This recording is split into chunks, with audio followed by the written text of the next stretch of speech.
Book 225. Good morning. Welcome back to Morning Motivation with Matthew Daniels, and today I'm going to tell you guys about suicide at sea or slavery and shackles. That's right, suicide at sea or slavery and shackles. But what is Matthew Daniels talking about?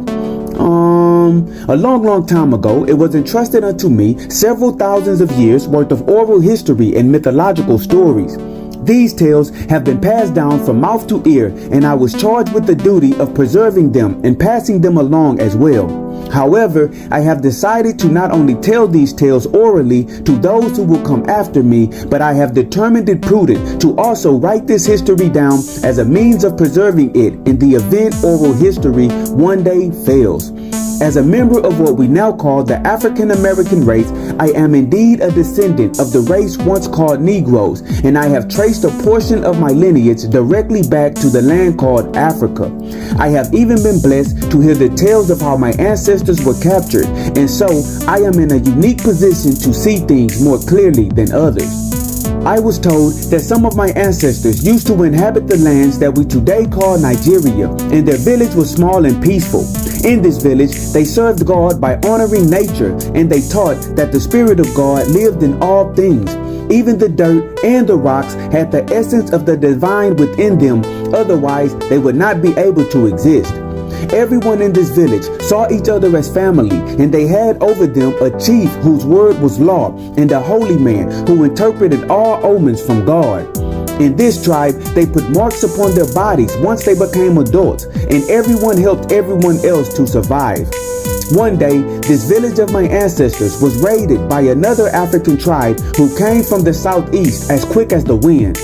This tribe came in with guns and weapons that were too powerful for my ancestors to fight against, and they made short work of the men whose job it was to protect the village with their spears and bows and arrows. My ancestors' village was subdued, and everyone left alive was chained up in shackles and tied together with logs and rope. They were then led from their home toward the coast of Africa and the Atlantic Ocean. My ancestors had heard tell of the white men who had come and the ships that made one disappear forever, and as they were marched toward their destination, an indescribable fear took over their hearts. Men, women, and children of varying ages were herded like cattle to their doom. They tried to reason with their captors, but to no avail. These African tribes cared more for the shiny trinkets of white men than they cared for the blood of their brothers.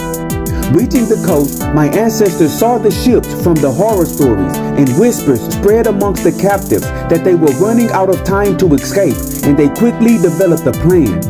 Once they were loaded onto the ship and it slowly left the dock and began to sail away, my ancestors rose up as one, even though they were chained together, and rushed at the crew of the ship. A battle ensued, and my ancestors fought valiantly, but they could not overcome their captors. 2 white men were killed in the fray, and one was injured badly, but the remaining crew members grabbed their guns and began shooting the strongest men who were fighting the fiercest. Their rebellion was quelled, and the bodies of the deceased were tossed into the sea.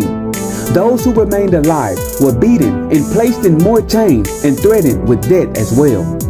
Indeed, I was told that they would rather have died at sea with their family than to have suffered what they suffered in the Americas.